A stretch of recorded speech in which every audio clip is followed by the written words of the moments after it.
Mi yerno y su familia enloquecieron cuando supieron que mi hija estaba embarazada de una niña. La echaron de la casa, llamándola mujer inútil. Yo la recibí y cuidé de ella. 3 años después, la familia de su exmarido tocó a la puerta y se quedaron paralizados al ver a la niña. Me alegra que estés aquí. Si estás viendo este video, dale like, suscríbete al canal y cuéntame en los comentarios desde dónde escuchas mi historia de venganza. Quiero saber hasta dónde ha llegado. Una tarde de sábado, bajo una lluvia de final de verano, el aire húmedo y fresco cubría todo el pequeño vecindario. Yo estaba en mi cocina estrecha, con las manos llenas de masa, moldeando con destreza unas bolitas de pan dulce redondas y fragantes. Desde el dormitorio, escuchaba las risas claras de mis 2 nietos, que veían dibujos animados, seguramente el del osito de peluche que tanto les gustaba. Entonces sonó el timbre. 2 toques firmes, impacientes, como si la persona afuera no estuviera acostumbrada a esperar. Me detuve, con los dedos aún cubiertos de masa, inmóvil por un instante. El corazón empezó a latir más rápido. Una mala corazonada se coló dentro de mí. Me limpié las manos en el viejo delantal gastado y caminé hacia la puerta, con los pies pesados, como si ya supiera lo que me esperaba. Abrí la puerta. Bajo el alero, un Mercedes negro y reluciente estaba estacionado justo frente al portón, un lujo que en este barrio nunca se había visto. Frente a mí estaba Julián, mi exyerno, la persona que menos quería volver a ver. Llevaba un traje caro, aunque algo arrugado, el cabello húmedo, pegado por la lluvia, y unas gotas resbalando por sus mejillas hundidas le daban un aire muy distinto al del hombre elegante que había sido. Sus ojos estaban bajos, incapaces de mirarme de frente. A su lado estaban sus padres, don Tomás y doña Mercedes Herrera. Don Tomás se mantenía erguido, de hombros anchos y rostro severo, como quien está acostumbrado a dar órdenes. Doña Mercedes, como siempre, mostraba una sonrisa ensayada, con los labios pintados de rojo intenso, pero con una mirada helada. En sus manos sostenía una gran canasta envuelta en celofán brillante, llena de botellas de vino caro y frutas importadas. «Buenas tardes, señora Salgado», dijo con voz empalagosa. «Llueve tanto que, al pasar por aquí, quisimos aprovechar para saludarla». Extendió la canasta hacia mí, como si fuera una ofrenda de reconciliación, un intento de comprar mi buena voluntad. «Extrañamos mucho al niño», continuó, alargando las palabras con dramatismo. «Los niños necesitan una familia completa, ¿no le parece?». Sus palabras fueron como un cuchillo, afilado y frío, aunque envuelto en miel. Miré la canasta y luego sus ojos. Sentí un nudo en el pecho. Sabía que no habían venido por cariño. No acepté la canasta. Retrocedí un paso, abrí más la puerta y mantuve una expresión serena, aunque por dentro todo temblaba. «Pasen, por favor. Afuera está lloviendo», dije con tono neutro, como si recibiera a simples visitantes. Entraron, y el sonido de sus pasos resonó sobre el suelo de madera vieja. Sus miradas recorrieron la pequeña sala, donde los juguetes de los niños estaban regados por las sillas y el piso. Pude notar el juicio en los ojos de doña Mercedes, comparando mi casa sencilla con su mansión ostentosa. Don Tomás se sentó en el sofá, rígido, sin relajarse un instante. Julián permanecía de pie, con la vista fija en el suelo, como si quisiera desaparecer. Fui a la cocina y serví 3 tazas de té de manzanilla. Las coloqué sobre la mesa, intentando que no se me notara el temblor en las manos. Doña Mercedes retomó su papel, con voz dulce pero calculada. «Sabemos que cometimos errores, pero en estos 3 años no hemos tenido una noche de descanso. Solo queremos compensar a nuestro nieto», pronunció «nieto» con un énfasis intencionado, como una flecha directa al corazón. Sabía que habían escuchado los rumores, que ya sabían de Mateo, pero no conocían toda la verdad, y yo no pensaba permitir que lograran lo que querían tan fácilmente. Sonreí levemente, una sonrisa sin calidez alguna, solo para ocultar el desprecio que crecía dentro de mí. Sin responderle a esa mujer, me di la vuelta y entré a la casa, llamando lo suficientemente alto para que Andrea, mi hija, me escuchara. «Andrea», Trae a la niña para saludar a tus abuelos. En mi voz había una firmeza que no sabía que tenía, como si me estuviera preparando para una batalla. Desde la habitación interior se oyeron unos ruidos, y luego la puerta del dormitorio se abrió. Andrea salió con el rostro sereno pero decidido, como alguien que ha pasado por demasiado dolor, como para seguir sintiendo miedo. En sus brazos llevaba a Alma, mi nieta, vestida con un pijama rosa con dibujos de conejitos. Su cabello rubio oscuro, ligeramente rizado, era igual al de Julián, pero sus ojos negros brillantes los había heredado de su madre. Alma bostezó, abrazándose al cuello de Andrea, sin tener idea de la tensión que llenaba la habitación. Los 3 miembros de la familia Herrera se quedaron petrificados. La sonrisa de Mercedes se congeló en su rostro, como si acabara de recibir una bofetada. Julián levantó la cabeza de golpe, con los ojos muy abiertos y los labios temblando sin poder articular palabra. Tomás, siempre tan sereno, tampoco pudo disimular su desconcierto. Su voz sonó quebrada, como si no creyera lo que veía. ¿Qué significa esto? ¿Es una niña? Me quedé allí, en silencio, mirándolos directamente a los ojos. Los dejé hundirse en sus propias conjeturas. 3 años atrás, el día en que Andrea se puso aquel vestido de novia blanco como la nieve, creí que por fin la vida de mi hija había encontrado un puerto seguro. Estaba allí, en el jardín espléndido de los Herrera, donde las luces amarillas colgaban de los árboles, brillando como en un sueño.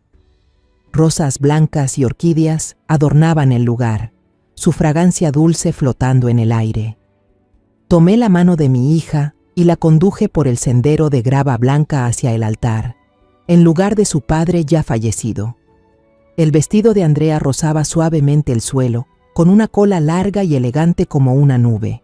Ella me miró con los ojos relucientes de felicidad. Al entregarla a Julián, susurré con la voz entrecortada por la emoción. «Sean muy felices los dos». Julián, con su traje negro impecable, me miró con sinceridad y asintió con firmeza, como si hiciera un juramento. Le creí que él protegería a mi hija, como mi esposo me había protegido a mí en vida. Los primeros meses después de la boda, todo parecía perfecto. Cada fin de semana, Julián conducía su reluciente coche y llevaba a Andrea a visitarme. Traía bolsas llenas de regalos, pasteles de una panadería famosa, frutas frescas importadas, e incluso una vez una botella de vino que dijo ser especial, de Francia. Reía, hablaba con entusiasmo, contaba sobre los negocios de su familia y los viajes que hacía con Andrea a lugares con los que yo solo podía soñar. «No se preocupe, madre, Andrea ahora es mi princesa», solía decir con orgullo en la voz. Miraba a mi hija y la veía sonreír radiante, con las mejillas sonrosadas. Pensé que la vida por fin le sonreía, compensando los años difíciles en aquella casita donde solo estábamos las dos, apoyándonos mutuamente tras la muerte de su padre. A veces Andrea me hablaba de su suegra, Mercedes, con cierta cautela. «Mi suegra es exigente, pero no mala, mamá», decía con suavidad, intentando tranquilizarme. «Solo insiste mucho en que tengo que darle a esta familia un hijo varón para continuar el linaje». Sentí un escalofrío, pero quise pensar que era solo una costumbre de gente rica, de esas personas que quieren que todo sea perfecto según sus reglas.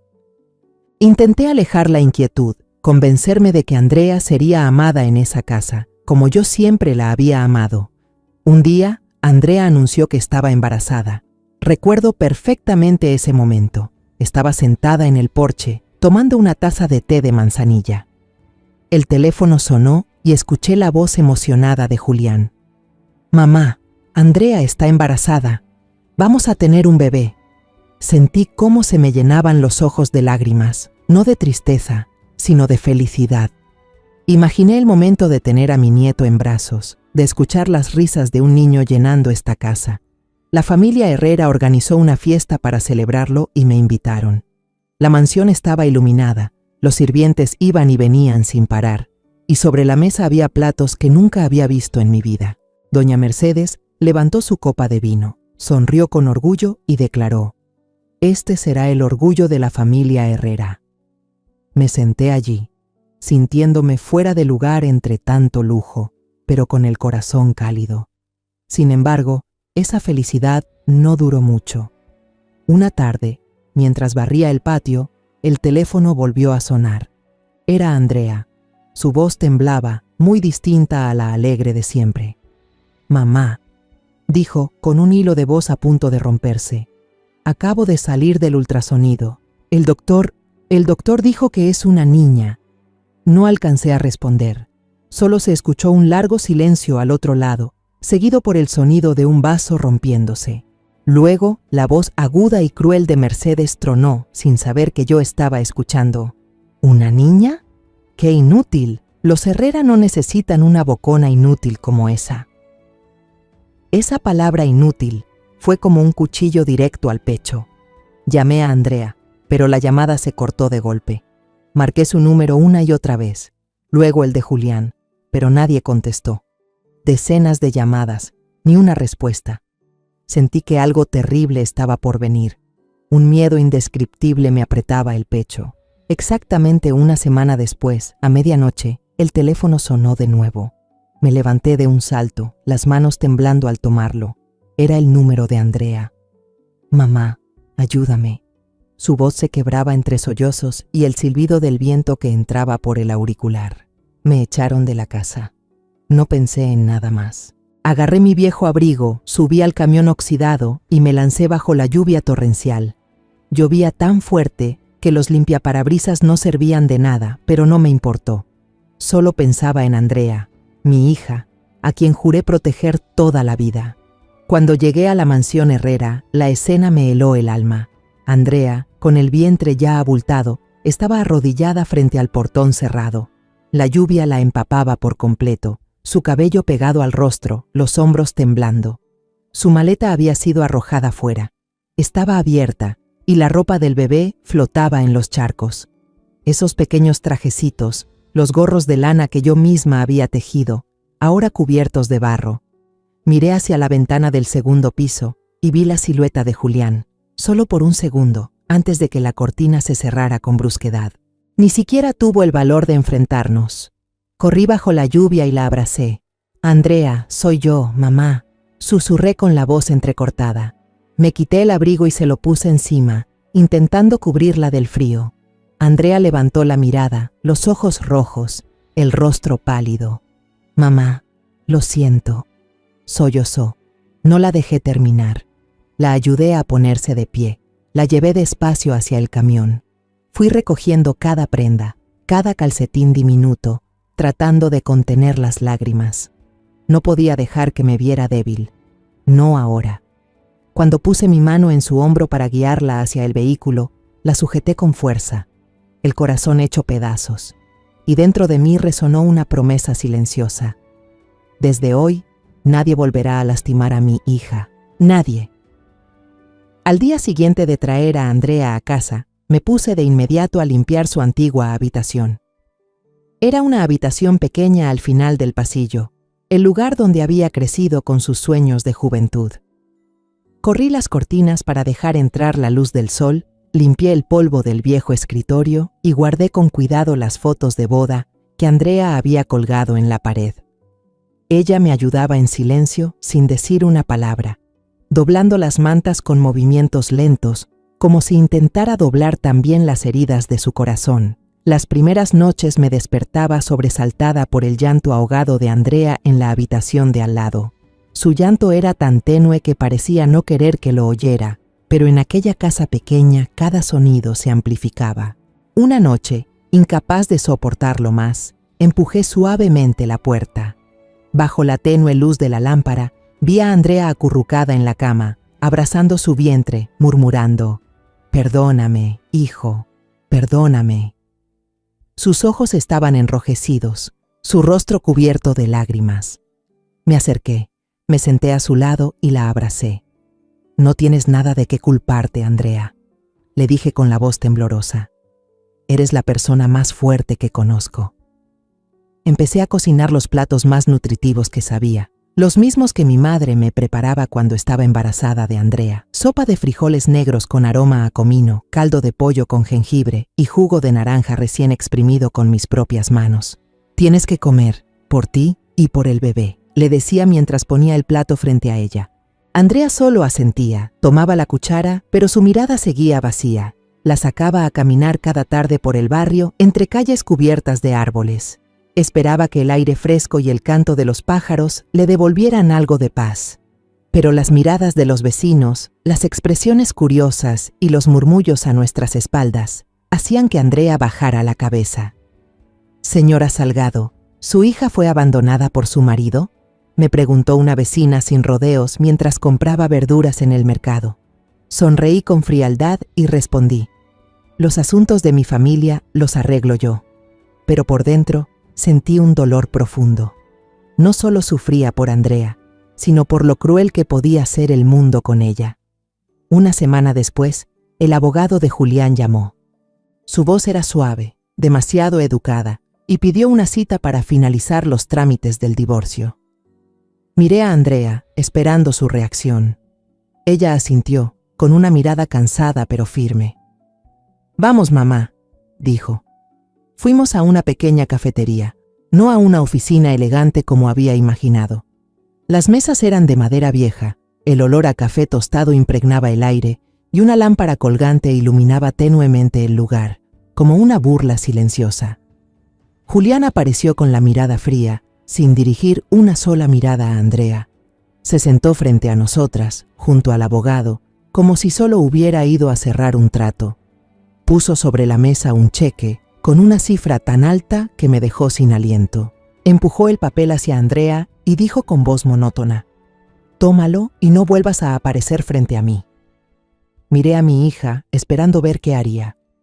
Andrea observó el cheque y luego levantó la vista, mirándolo fijamente a los ojos. Por primera vez, su mirada no tembló ni mostró miedo. «No necesito tu dinero», dijo con voz clara y firme.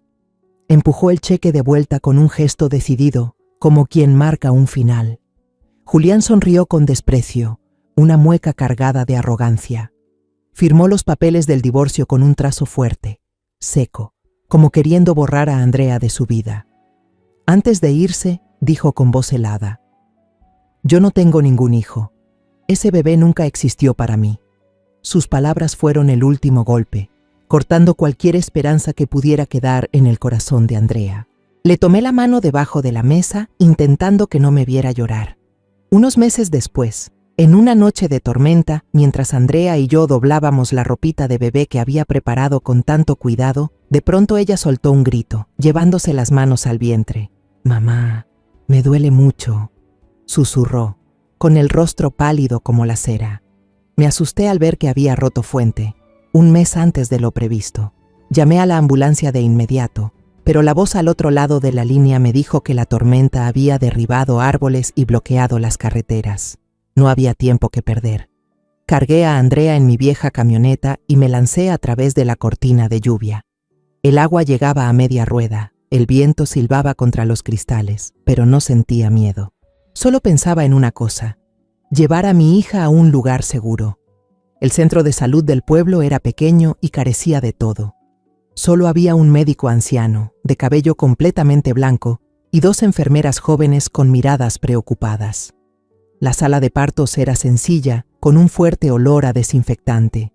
Andrea se retorcía de dolor, aferrando mi mano, sus uñas clavándose en mi piel. Yo me quedé a su lado, susurrando: «Aguanta, hija, mamá está aquí contigo». Después de horas interminables, se escuchó el primer llanto, claro y fuerte. Una de las enfermeras exclamó: «Es una niña sana». Suspiré aliviada, con lágrimas rodando por mis mejillas. Andrea, agotada, sonrió débilmente, sus ojos brillando de felicidad. Le tomé la mano, sintiendo que el peso del mundo desaparecía. Pero entonces el médico frunció el ceño. Volvió a poner el estetoscopio sobre el vientre de Andrea, notando que aún no había bajado mucho. Levantó la vista, sorprendido. «Esperen, esto no ha terminado. Hay otro bebé». La sala quedó en silencio. Me quedé inmóvil, sin poder creerlo. 15 minutos después, otro llanto rompió el aire, más fuerte, más vibrante. El médico alzó al bebé con la voz temblorosa. Dios mío, es un niño. Ha tenido mellizos, un niño y una niña. Abracé a mis 2 nietos, abrumada por una mezcla de alegría y tristeza. Miré a Andrea, que sonreía en medio del agotamiento, y supe que habíamos superado la prueba más dura. Días después, cuando Andrea y los bebés ya estaban fuera de peligro, fui al hospital privado donde ella se había hecho la ecografía. Pedí ver al médico que había leído los resultados. Era un hombre de mediana edad con gesto tenso. Explicó con tono mecánico. El embarazo aún era temprano. Es posible que el niño estuviera oculto detrás de la niña y por eso no apareció en la ecografía. Su explicación no me convenció. Sabía que algo no cuadraba, pero decidí no insistir. En su lugar, tomé una decisión. Mateo, el niño, sería nuestro secreto. El mundo allá afuera, esa gente como los Herrera, había rechazado a un bebé solo por su género. No merecían saber de la existencia de Mateo. Miré a Andrea, a mis 2 nietos y me prometí, los criaremos con amor, lejos de la falsedad y la crueldad de esa familia. Nunca pensé que los Herrera se atreverían a volver a tocar mi puerta. Después de todo lo que hicieron, aquella noche de lluvia cuando echaron a mi hija de su casa como si fuera basura, creí que habían cortado todo lazo para siempre. Pero estaba equivocada. En realidad, nunca dejaron de vigilarnos, esperando el momento. Y ahora, al oír rumores sobre los mellizos, aparecieron frente a mi casa, trayendo consigo su hipocresía y su codicia al descubierto. Después de que Andrea sacó a la pequeña Alma, los 3 miembros de la familia Herrera se quedaron inmóviles en el sofá. El aire en la pequeña sala de estar de mi casa se volvió denso, como si la presencia de ellos hubiera absorbido todo el oxígeno. Alma, con su pijama rosa de conejito, bostezó y se frotó los ojos, sin tener idea de las miradas frías que se posaban sobre ella. Andrea estaba de pie, sosteniendo a la niña con fuerza. Su rostro sereno, pero su mirada afilada como una cuchilla. Sabía que había aprendido a ocultar el dolor, aunque podía sentir su temblor interior en la forma en que apretaba a Alma contra su pecho. La primera en romper el silencio fue doña Mercedes. Forzó una sonrisa torcida. Sus labios pintados de rojo temblaban, tratando de mantener una apariencia perfecta. «Ah, una niña», dijo con un tono vacilante, falto de sinceridad. ¡Qué adorable! Pero sus ojos no se quedaron en Alma mucho tiempo. Pasaron rápidamente hacia la puerta del fondo, de donde aún se escuchaban las voces de los dibujos animados. Luego me miró directamente, con una voz dulce pero cortante. «Pero escuchamos que Andrea tuvo gemelos. ¿Dónde está el niño, señora Salgado?» Sentí el corazón encogerse, pero mantuve la calma. Dejé la taza de té de manzanilla sobre la mesa, despacio, alargando el momento para disimular la rabia que hervía en mi interior. ¿Gemelos? Fruncí el ceño, fingiendo sorpresa. ¿Quién les dijo eso? Debe haber un malentendido. Miré a Andrea y luego a Alma, y con voz suave, llena de ternura, respondí. Mi hija solo tiene esta niña, ¿verdad, hija? Recalqué la palabra una, como si quisiera dejar claro que Alma era todo lo que ellos debían saber. Andrea entendió de inmediato. Apretó con fuerza a Alma y asintió sin decir palabra. Su mirada, fría como el hielo, se clavó en los 3 frente a ella sin un ápice de vacilación. La paciencia de Julián parecía agotarse. Se levantó de golpe, comenzó a caminar de un lado a otro por la sala. Sus zapatos de cuero brillante hacían crujir el suelo de madera. «¡Maldita sea!», soltó con frustración.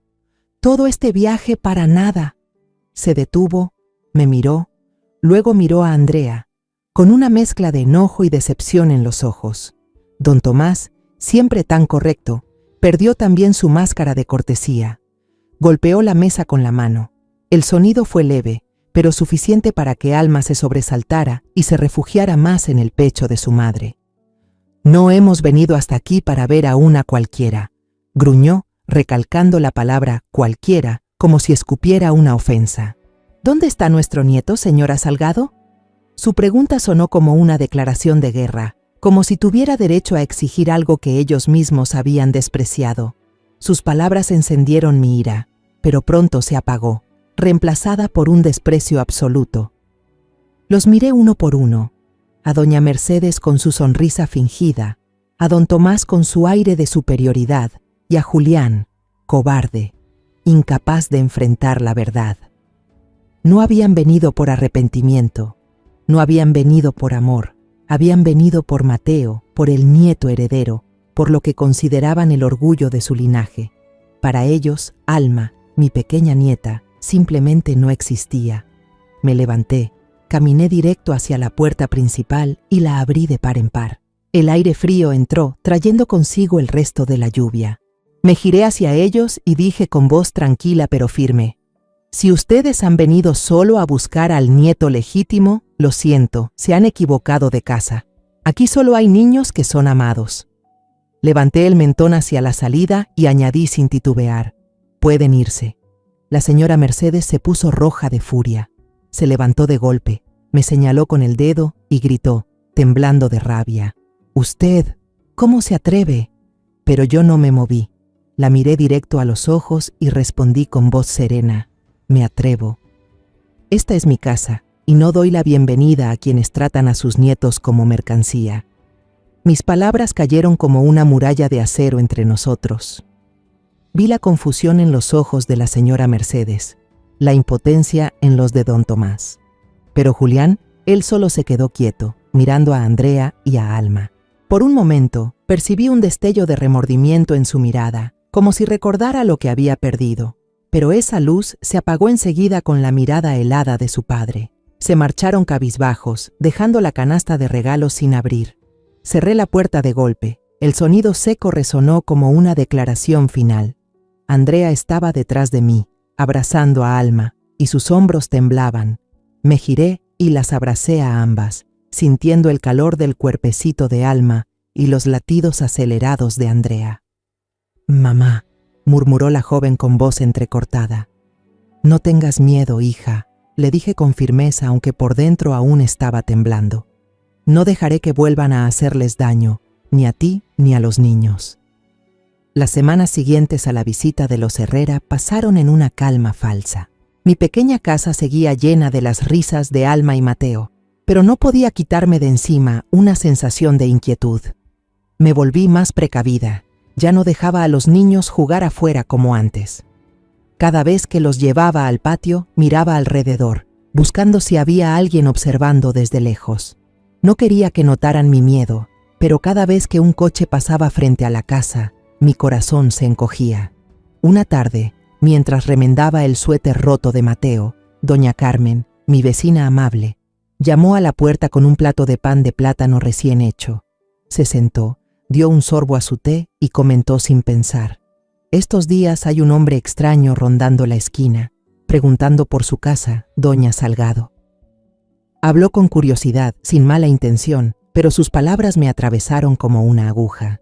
«¿Qué preguntó?», dije intentando sonar tranquila, aunque mis manos apretaban la aguja.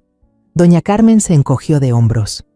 «Preguntó dónde vivía usted, cuántos vivían aquí y también por los niños. No le dije nada, solo que buscara por su cuenta». Le sonreí agradecida, pero cuando se fue, me quedé inmóvil, sintiendo como si una mano invisible me apretara el cuello. Supe enseguida que los Herrera no habían desistido. Habían olfateado el rastro de Mateo y no se detendrían. Esa noche, justo después de cenar, cuando Andrea y yo terminábamos de alimentar a Alma y Mateo, que jugaban con bloques de colores en su cuarto, el timbre sonó. El ruido seco, metálico, sonó como una advertencia. Andrea me miró con preocupación, luego tomó a Alma en brazos, instintivamente protegiéndola. Respiré hondo. Caminé hacia la puerta y la abrí, preparada para lo que fuera que estuviera esperando. Bajo la luz amarillenta del porche, solo estaban Julián y su padre, don Tomás. Ya no había un Mercedes reluciente, sino un viejo sedán, como si lo hubieran elegido a propósito, para parecer humildes, para ocultar sus verdaderas intenciones. Julián estaba frente a la puerta, sin su traje elegante, con un simple suéter gris, pero reconocí de inmediato que el gesto de arrepentimiento en su rostro era cuidadosamente ensayado. Bajó la cabeza, miró al suelo y dijo con voz temblorosa: «Madre, la última vez fue porque estábamos muy impactados. Le pedimos a usted y a Andrea que nos perdonen. Solo estábamos cansados». Sus palabras sonaban como una lección memorizada, sin una pizca de sinceridad. Crucé los brazos, bloqueando la entrada sin invitarlos a pasar. «El cansancio no es excusa para negar a tu propia sangre», respondí con voz fría, sin mostrar emoción alguna. Don Tomás dio un paso al frente. Su figura alta parecía querer imponerse sobre mí. Su tono era tranquilo, pero escondía una amenaza. «Ya lo sabemos todo, señora Salgado. Sabemos que Andrea tuvo gemelos, un niño y una niña. Nuestros hombres los vieron en el parque». Sus palabras fueron como una bala, rompiendo el muro que había levantado para proteger a mi familia. Sentí la sangre subir a mi cabeza, pero me obligué a mantener la calma, sin mostrar que me afectaba. Lo miré directo a los ojos, sin el menor rastro de miedo. «¿Sus hombres?», pregunté con ironía. «¿Así que nos espía, como si fuéramos criminales?». Julián levantó la vista, por primera vez mirando directamente a Andrea, que estaba detrás de mí con Alma en brazos. «Andrea, te lo ruego», dijo con voz temblorosa, pero sabía que no era arrepentimiento verdadero. «Déjame ver a mi hijo. Quiero ser su padre». Recalcó la palabra hijo, como si Alma, la nieta que Andrea sostenía, no existiera. Sus palabras me hicieron perder el control. Solté una risa seca que resonó en el silencio. «¿Ser padre?», dije con tono cortante. «Renunciaste a ese derecho hace 3 años, cuando dejaste que mi hija se arrodillara bajo la lluvia, cuando dijiste que el bebé que llevaba en el vientre nunca existió». Di un paso al frente, pronunciando cada palabra con firmeza.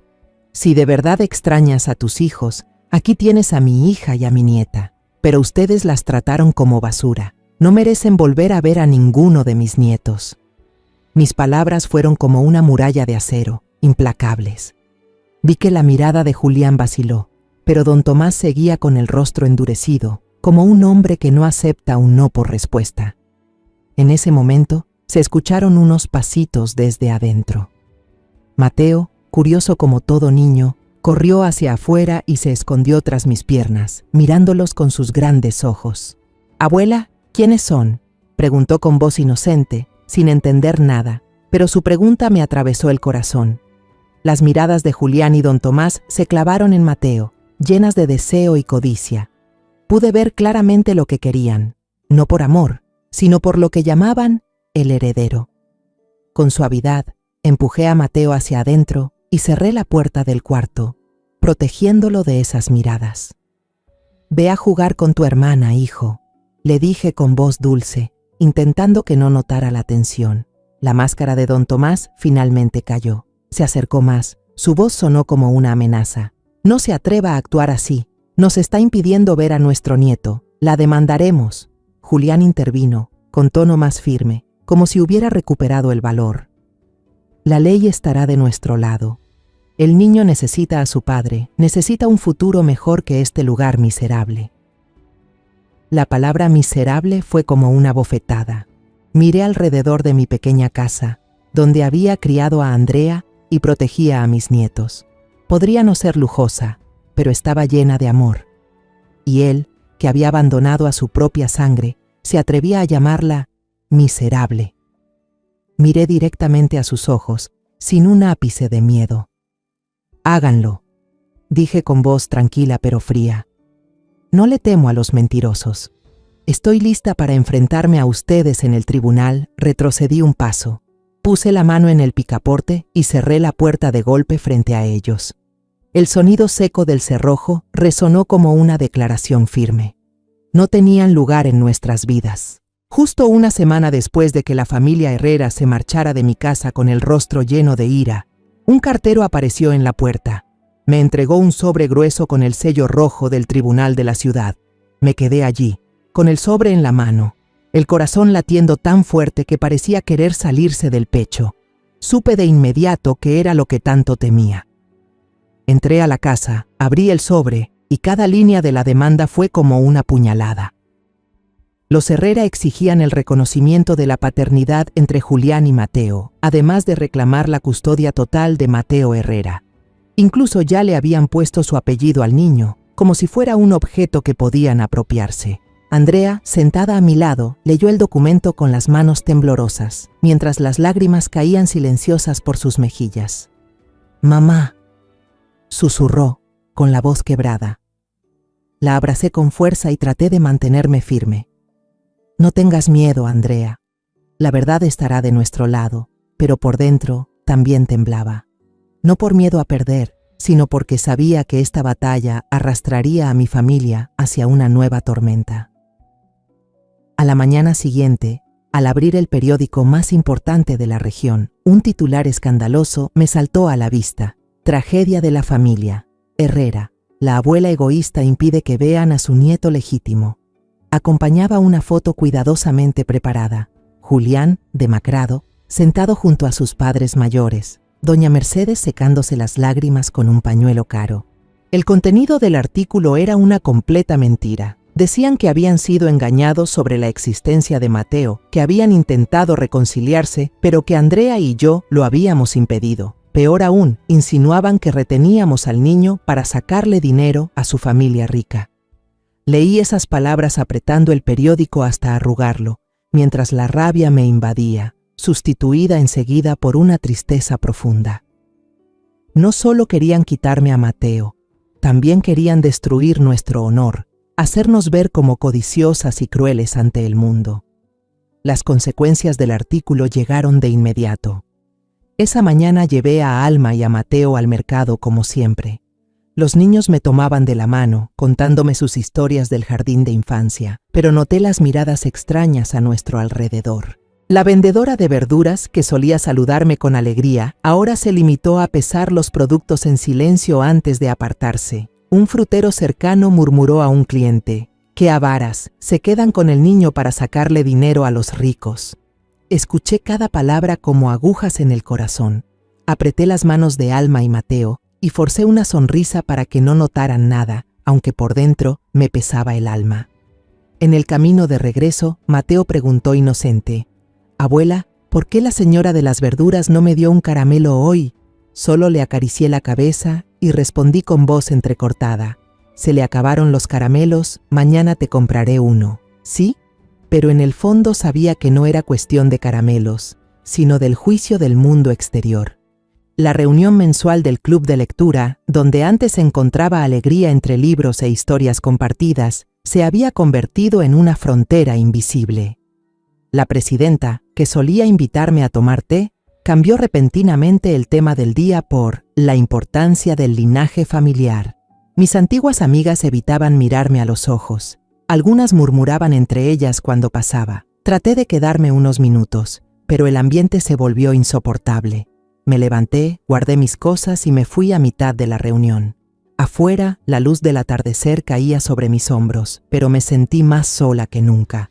La traición de quienes creía amigas me desgarró el alma. Me pregunté si aún quedaba lugar para la verdad en este mundo, pero sabía que no podía quedarme sentada esperando. No podía permitir que los Herrera siguieran inventando su historia llena de mentiras. Fui a buscar al abogado Rojas, un viejo amigo de mi difunto esposo. El señor Rojas ya estaba retirado, pero su reputación de ser un hombre justo aún resonaba en el pueblo. Fui a su casa, una casita con un jardín lleno de margaritas amarillas. Él me escuchó con atención mientras le contaba todo. Desde la noche en que Andrea fue echada de la casa de los Herrera hasta la vez que aparecieron exigiendo ver a Mateo. Cuando terminé, asintió con una mirada seria pero cálida. «Señora Salgado, la ayudaré con este caso, no por dinero, sino por justicia». Sus palabras fueron como un rayo de luz en medio de la oscuridad, y sentí que ya no estaba sola. Empezamos a reunir las pruebas. Regresé a casa y abrí una vieja caja de madera que guardaba en el armario, donde conservo los recuerdos de familia. Dentro estaba el expediente del divorcio de Andrea, con el documento firmado por Julián, donde él renunciaba voluntariamente a todos los derechos y responsabilidades sobre el hijo que estaba por nacer. También encontré una hoja amarillenta que Julián había escrito con rabia, lanzándosela a Andrea junto con un cheque, donde decía con crueldad: «No quiero tener nada que ver contigo ni con ese niño». Cada vez que leía esa frase, sentía un dolor profundo, pero también sabía que era nuestra mejor arma. Además, preparé los documentos que demostraban que durante 3 años, Andrea y yo habíamos cubierto todos los gastos para criar a los niños: leche, pañales, consultas médicas. Ni un solo peso vino de los Herrera. Cada recibo, cada factura, era una prueba de nuestra fortaleza, y los guardé todos en una carpeta gruesa. Mientras tanto, el abogado de los Herrera aparecía constantemente en los periódicos, dando entrevistas con un tono trágico.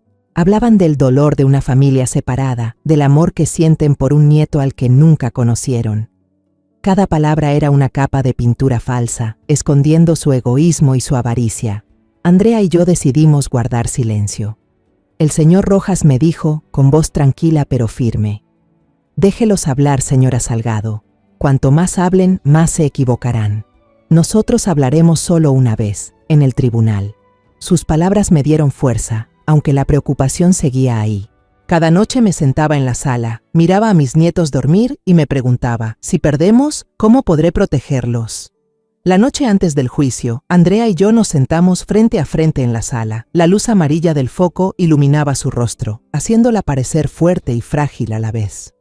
«Mamá», dijo con voz temblorosa, «¿y si perdemos?». Su pregunta me atravesó el alma, pero le tomé la mano y señalé la pila de documentos sobre la mesa. «La verdad está aquí», le respondí con firmeza, «y la verdad nunca pierde». Intenté sonreír para tranquilizarla, pero por dentro solo podía rezar.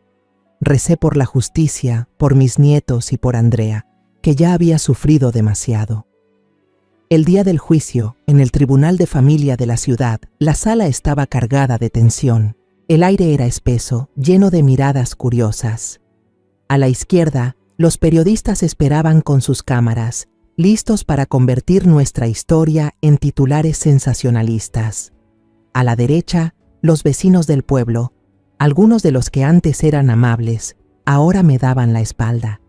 Los vi murmurar, señalar, y sentí un nudo en el pecho. Andrea, el señor Rojas y yo estábamos sentados en la primera fila. Andrea me apretaba la mano con fuerza, sus dedos fríos como el hielo, buscando refugio en mi presencia. Le acaricié la mano suavemente, intentando transmitirle calma, aunque yo misma luchaba por mantenerla. Al otro lado, la familia Herrera estaba sentada con la espalda recta, como estatuas frías. Julián llevaba su traje más caro, pero su rostro estaba pálido y sus ojos vacíos, como si intentara ocultar su inquietud. Doña Mercedes usaba gafas de sol oscuras, más parecida a alguien de vacaciones que a una persona en un juicio, y don Tomás mantenía una expresión de hierro, como un hombre acostumbrado a mandar y a no perder nunca. Al verlo, sentí una ira helada recorrerme la espalda, pero me repetí que debía mantener la calma. Esto no era solo una batalla por Mateo, sino también por el honor de mi familia, por todo lo que habíamos soportado. El abogado de los Herrera, un hombre joven de aspecto pulcro, se levantó para comenzar su exposición. Hablaba con gran elocuencia, como si actuara en un teatro lleno. Habló del sagrado vínculo paterno que se había roto, del dolor de unos abuelos que no podían ver a su nieto. Mostró facturas de juguetes y ropa infantil costosa que los Herrera habían comprado recientemente, como si fueran pruebas de su afecto. Miré esas facturas y sentí el estómago encogerse. Esas cosas no eran por amor, sino parte del espectáculo que habían montado para quedarse con Mateo. Luego llamó a su testigo, y mi corazón se detuvo cuando vi a la presidenta del club de lectura subir al estrado. Aquella mujer que me había invitado a tomar té, que solía sonreír con amabilidad, ahora evitaba mi mirada. Declaró con voz monótona: «La familia Salgado últimamente parece vivir mucho mejor. Escuché que recibieron dinero de alguna parte». Sus palabras fueron como un cuchillo, insinuando que estábamos usando a Mateo para sacar provecho. La sala murmuraba, y sentí las miradas clavarse en mí, como si fuera una mujer codiciosa y egoísta. Andrea apretó más fuerte mi mano, y supe que estaba conteniendo las lágrimas. Cuando llegó nuestro turno, el señor Rojas no se apresuró. Me llamó como primer testigo. Me levanté con las piernas temblorosas, pero con el corazón firme. Al subir al estrado y mirar la sala, sentí que toda mi vida estaba siendo juzgada. El abogado de los Herrera me miró con una sonrisa burlona y lanzó una pregunta provocadora. Señora Salgado, ¿retuvo usted al niño esperando obtener algún beneficio de la familia adinerada de mi cliente, verdad?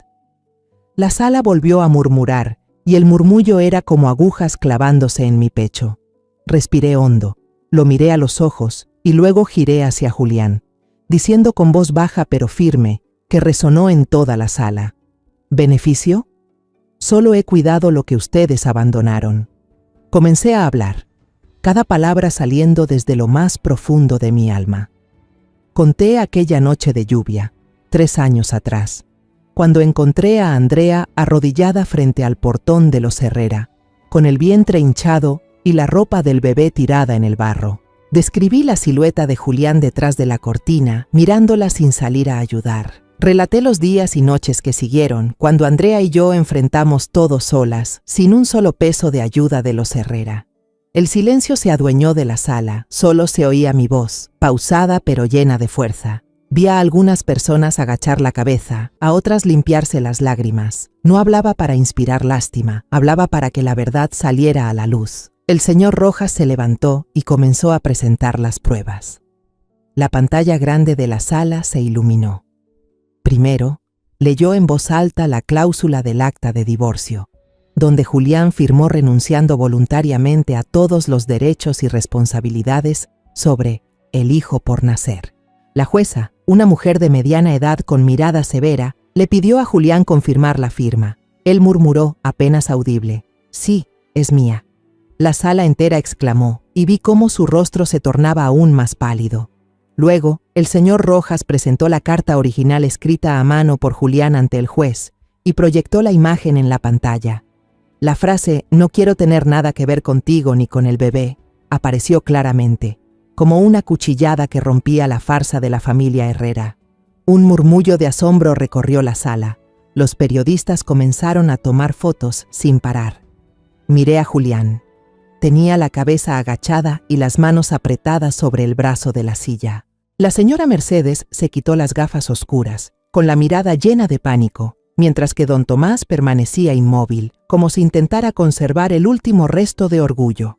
Finalmente, el señor Rojas abrió el expediente antiguo y señaló que había constancia de que Andrea fue expulsada de la casa estando embarazada y que los Herrera solo pagaron una pequeña suma de dinero para silenciar el asunto. Su voz se volvió firme. Ellos no negaron sus actos, señoría. Solo pagaron para esconderlos. Sus palabras cayeron como un golpe, dejando al abogado de los Herrera sin respuestas. Intentó defenderse, buscando argumentos enredados, pero todo resultó inútil ante las pruebas tan evidentes. La jueza miró directamente a la familia Herrera, con una expresión severa pero justa.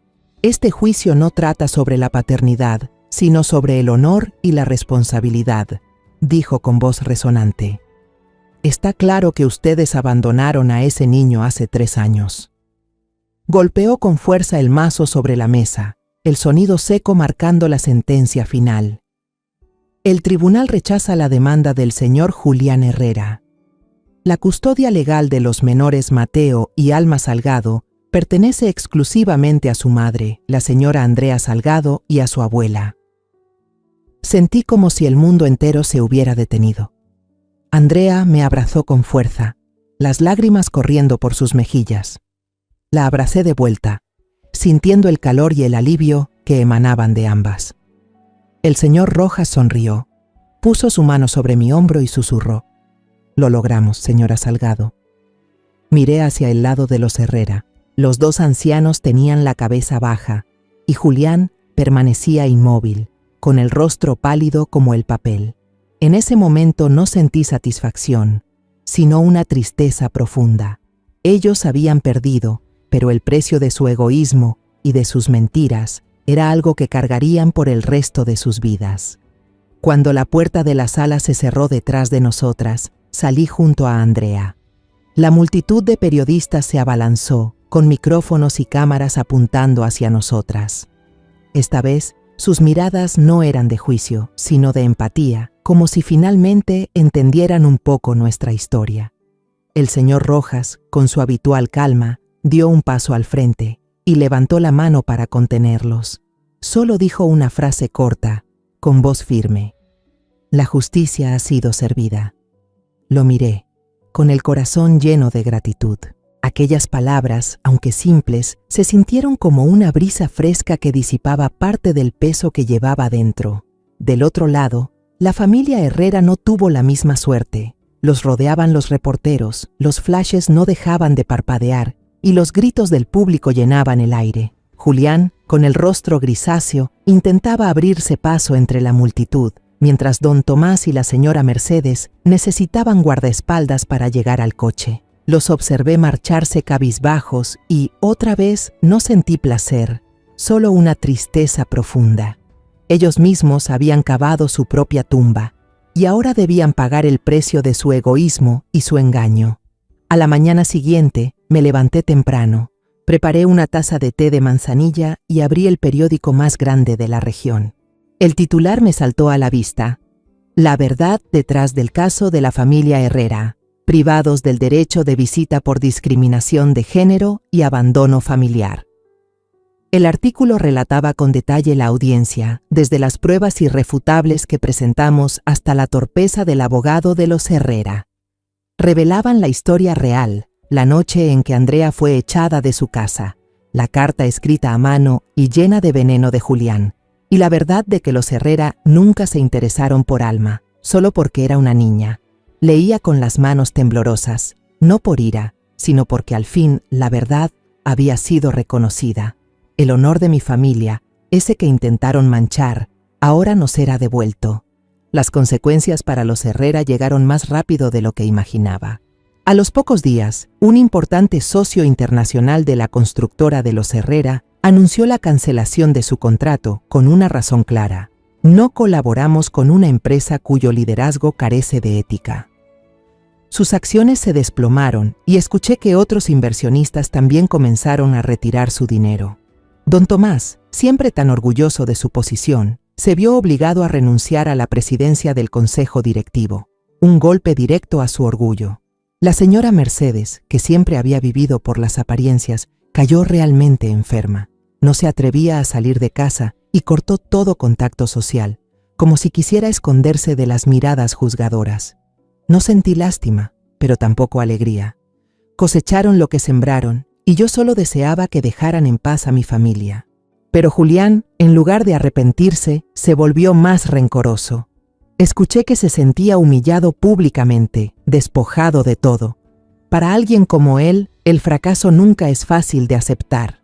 Meses después, la alta sociedad murmuraba la noticia: el empresario Julián Herrera se compromete con la señorita Valeria Ledesma, hija única del presidente del Banco Nacional. Su boda fue fastuosa, 10 veces más lujosa que la que tuvo con Andrea. Las fotos en el periódico mostraban a un Julián elegante, junto a una novia radiante en un jardín lleno de flores y luces.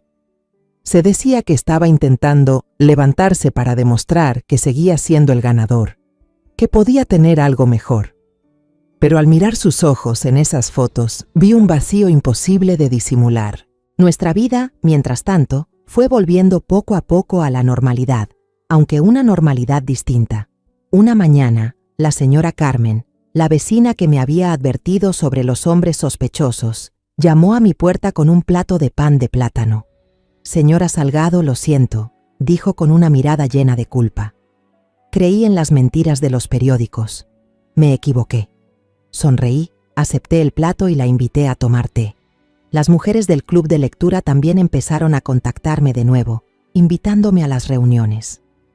Una de ellas, la señora Rosa, incluso me envió una carta escrita a mano, diciéndome que se sentía avergonzada por haber dudado de mí.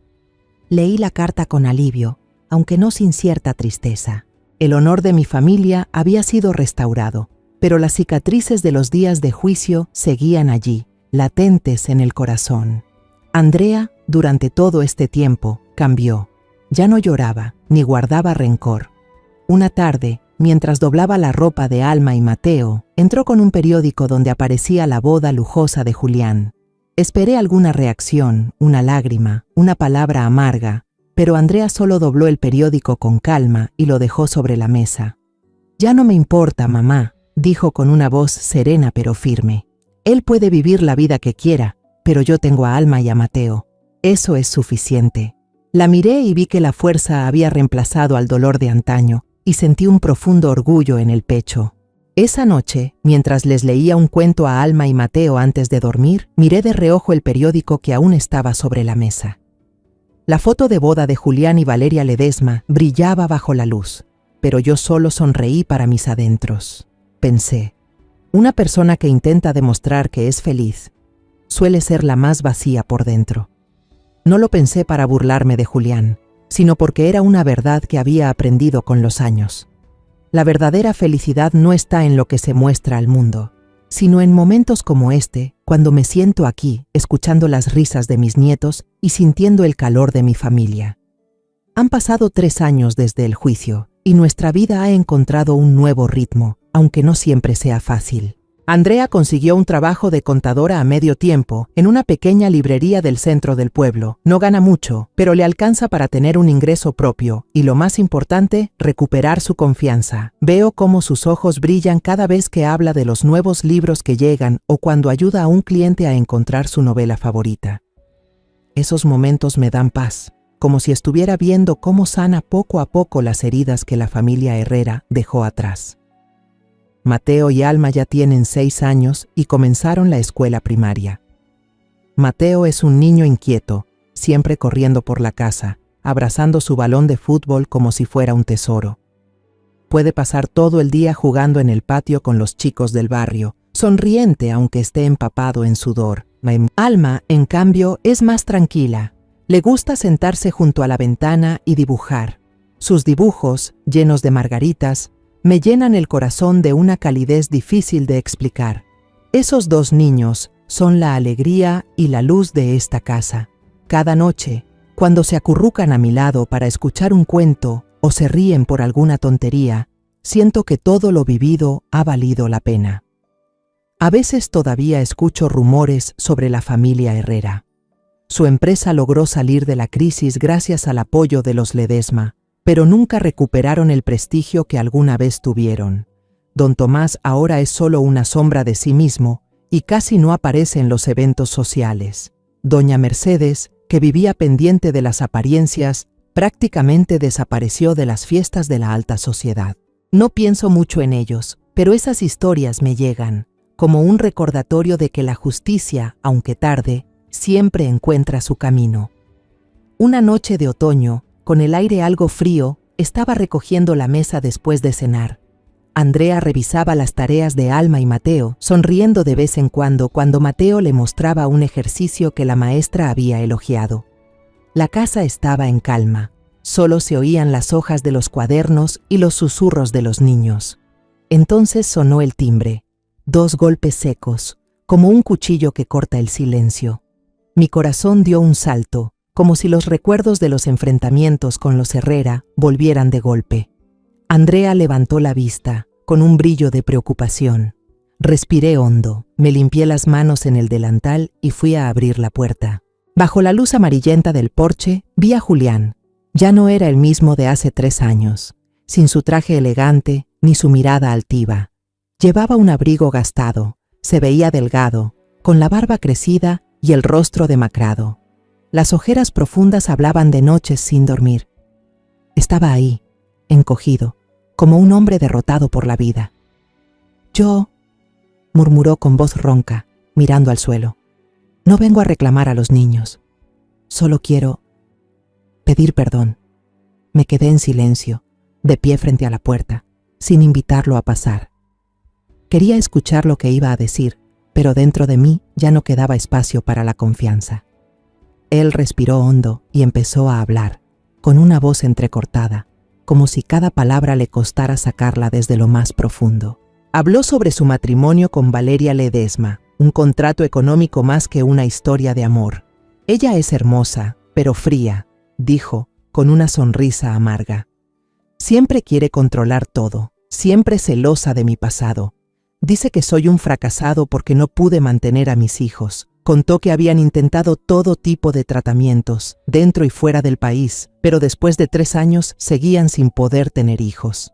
El médico dijo que el problema era de Valeria, pero la familia Herrera no se atrevía a enfrentarse a ella, ya que su empresa dependía del Banco Nacional, propiedad de su padre. Describió su lujosa mansión como una tumba fría, sin risas ni calor. Cada noche, dijo con la voz quebrada, me acuesto en una habitación vacía y escucho las risas de los niños. Imagino a Mateo y a Alma. Los imagino diciendo papá por primera vez, dando sus primeros pasos. Todo eso lo destruí con mis propias manos. Levantó la mirada con ojos suplicantes, las lágrimas corriendo por sus mejillas hundidas. Lo tuve todo en mis manos, dijo, y lo perdí por mi estupidez y la de mi familia. No espero ser perdonado, señora Salgado. Solo quiero verlos de lejos. Una sola vez sus palabras sonaban como una plegaria, pero no sentí compasión, no porque lo odiara, sino porque sabía que el perdón no me pertenecía a mí. Me di la vuelta hacia la casa y llamé suavemente, Andrea, hija, ven aquí. Andrea salió, aún con Alma en brazos. La niña miró a Julián sin expresión alguna. Su calma era más aterradora que cualquier enojo.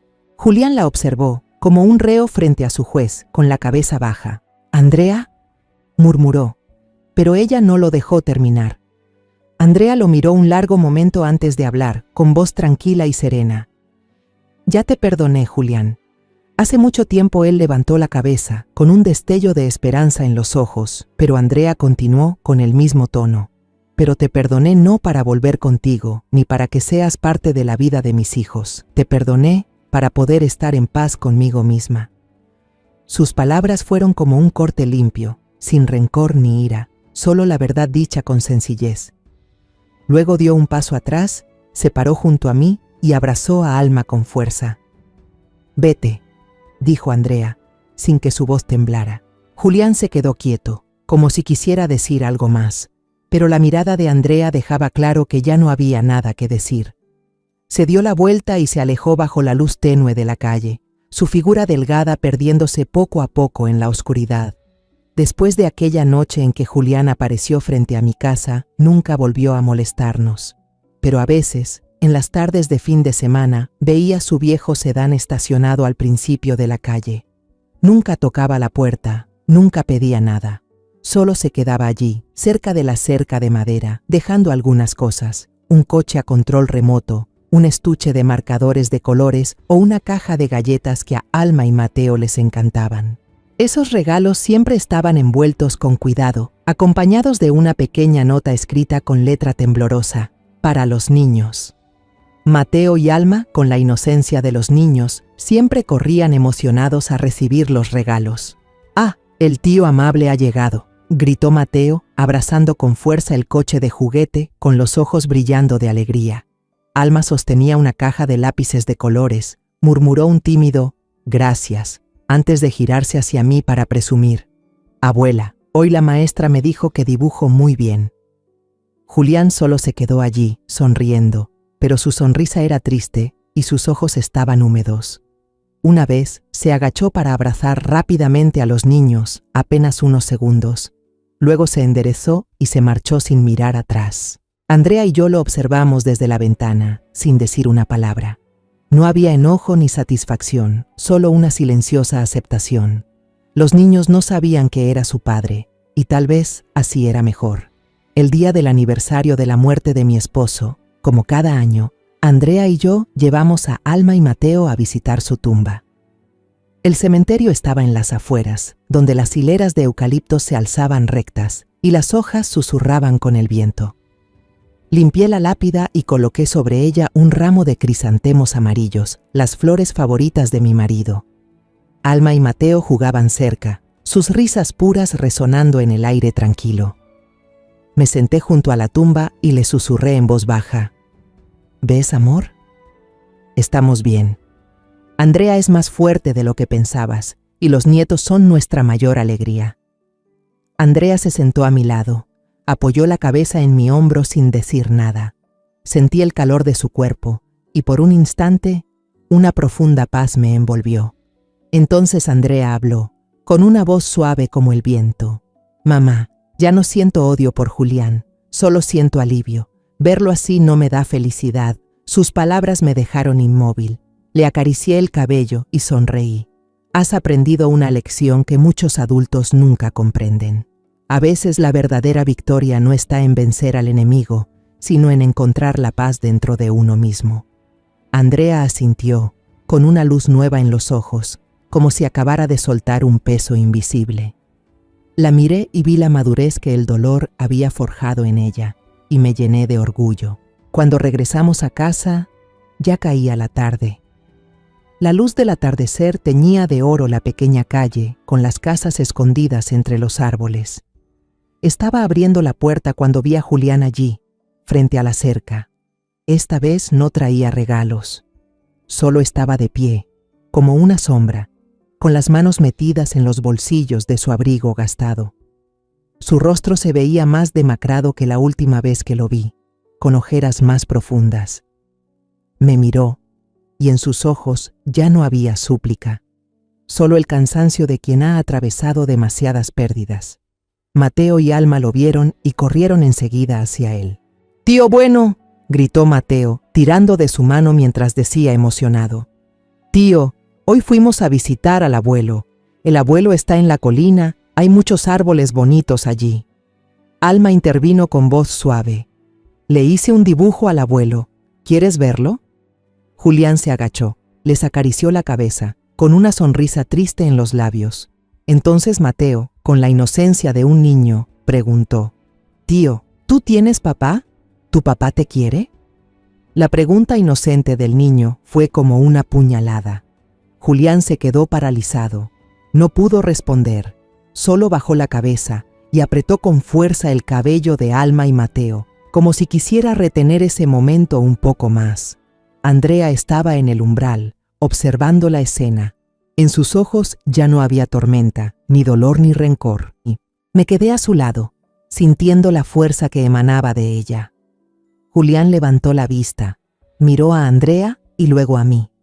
Su mirada parecía querer decir algo, pero las palabras no salieron. Se dio la vuelta y se alejó. Su silueta delgada desapareció poco a poco entre los tonos del atardecer. Alma y Mateo corrieron a la casa, riendo y hablando sin parar sobre su día, como si la visita de ese hombre amable no hubiera sido más que un instante pasajero. Levanté la vista al cielo azul claro, donde unas aves regresaban a su nido. Sentí una paz extraña, como si toda la tormenta hubiera quedado atrás, dejando un silencio suave. No sabía qué nos deparaba el futuro. ¿Seguiría Julián viniendo cada fin de semana, mirando a sus hijos desde lejos? ¿Algún día Alma y Mateo descubrirían la verdad sobre su padre? No lo sé, pero sí sé algo con certeza. Hemos sobrevivido a la tormenta y encontrado nuestro propio refugio en la calma. Entré a la casa, vi a Andrea jugando con los niños y las risas llenaban el lugar. Sonreí, me senté junto a ellos y en mi corazón di gracias porque mi familia seguía unida, sin importar cómo cambiara el mundo afuera. Después de todo lo que hemos pasado, comprendí que la vida nunca es fácil para quienes eligen el camino correcto. Pero es en el dolor donde uno aprende lo que significa ser fuerte. Entendí que el verdadero amor no viene del prestigio, ni del dinero, ni del apellido, sino del sacrificio silencioso y del corazón que protege lo que es justo. La felicidad no está en las mansiones, sino en la sonrisa de los niños que crecen rodeados de amor. Perdonar no es debilidad, es liberarse de las cadenas del odio. No vencí con dinero ni poder, sino con la fe de que la verdad, tarde o temprano, siempre sale a la luz. Y lo más valioso que aprendí fue que, cuando una madre o una abuela se levanta para proteger a su familia, ningún poder en el mundo puede hacerla caer. La historia que acabas de escuchar ha cambiado los nombres y lugares para proteger la identidad de las personas involucradas. No la contamos para juzgar, sino con la esperanza de que alguien escuche y reflexione. ¿Cuántas madres están sufriendo en silencio dentro de su propio hogar? Me pregunto sinceramente, si tú estuvieras en mi lugar, ¿qué harías? ¿Guardarías silencio para mantener la paz o enfrentarías todo para recuperar tu voz? Quiero saber tu opinión, porque cada historia puede ser una luz en el camino de otro. Dios siempre bendice, y creo firmemente que el valor nos llevará hacia días mejores. En este momento, en la pantalla final dejaré 2 de las historias más queridas del canal. Estoy segura de que te sorprenderán. Gracias por quedarte conmigo hasta este instante.